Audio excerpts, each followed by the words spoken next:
Ever felt like saving money is impossible? I did too, until a financial scare forced me to change. In just 90 days, I went from nearly broke to having a $5,000 emergency fund, all without a raise or a second job.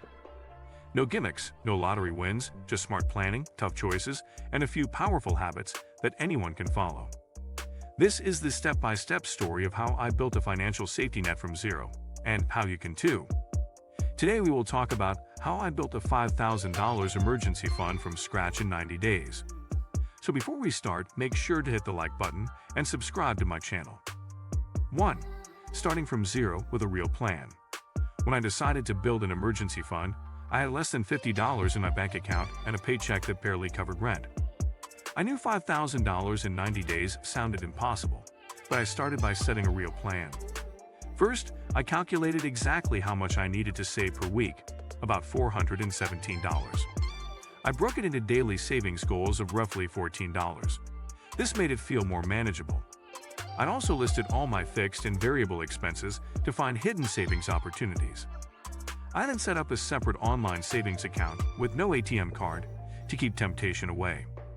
More importantly, I treated this like a non-negotiable mission, something that had to happen, not something I'd try. That mindset shift changed everything. I stopped telling myself I was broke and started acting like someone building wealth. The next step was slashing costs and increasing my income simultaneously. 2. Slashing monthly expenses aggressively to save fast. I had to get ruthless about cutting expenses. I started by canceling every non-essential subscription, Netflix, Spotify, and even my gym membership.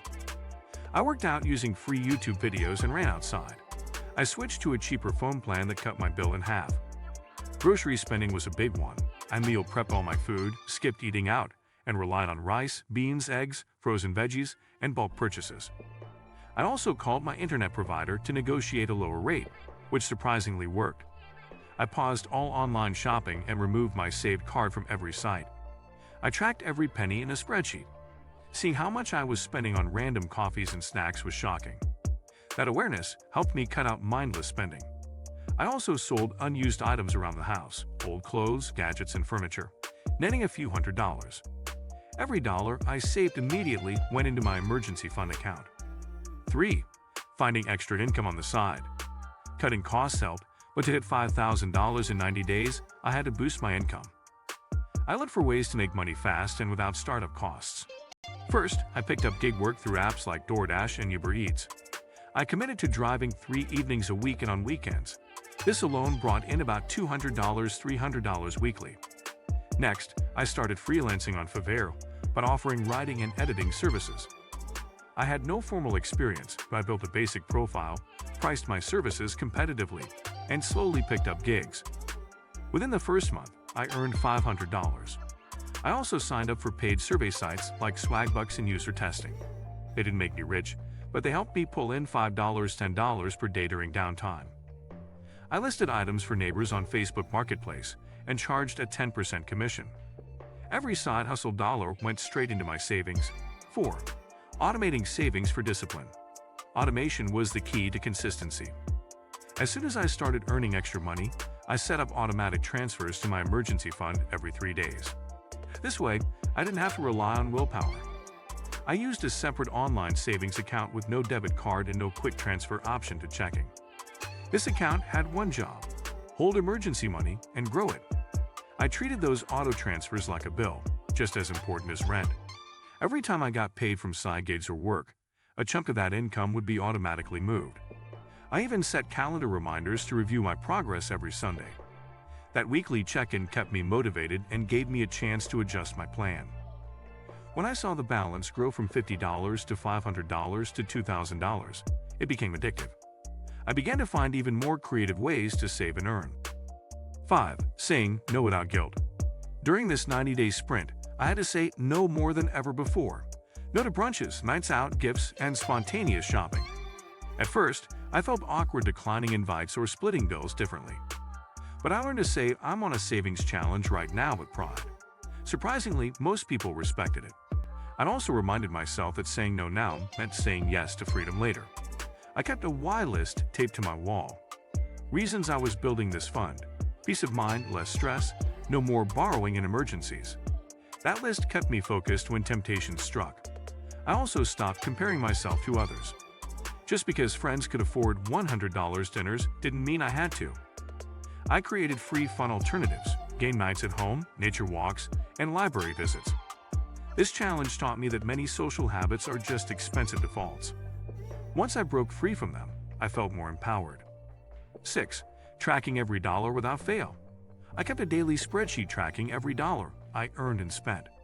It sounds intense, but it only took 5 minutes a day and made a massive difference.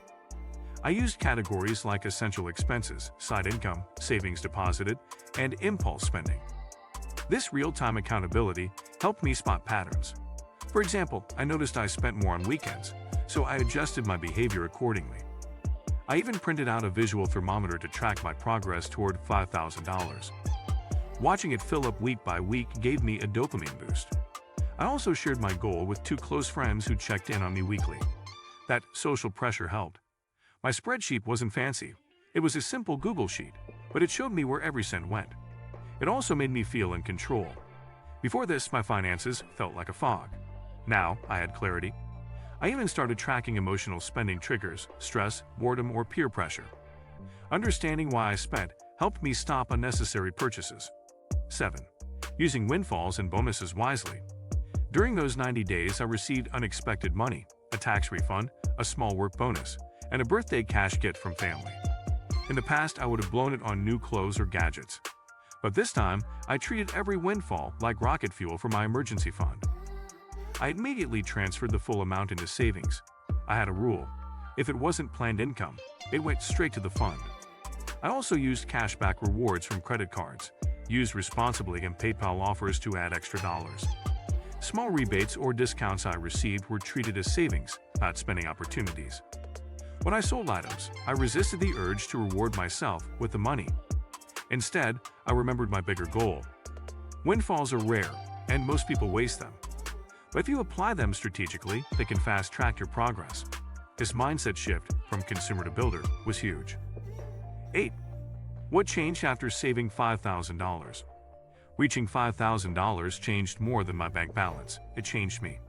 I felt lighter, safer, and more in control of my life. The constant stress of what if something happens disappeared. I no longer feared car repairs, medical bills, or surprise expenses.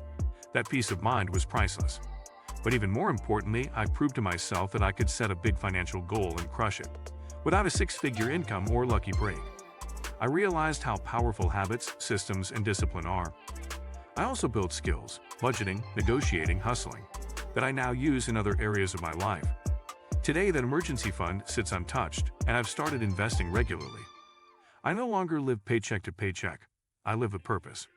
If I could go back and give myself advice, I'd say, don't wait for the perfect time. Start small, start messy, but start. The first $100 was the hardest. After that, momentum carried me. You don't need to be rich to build wealth. You just need to be consistent and intentional.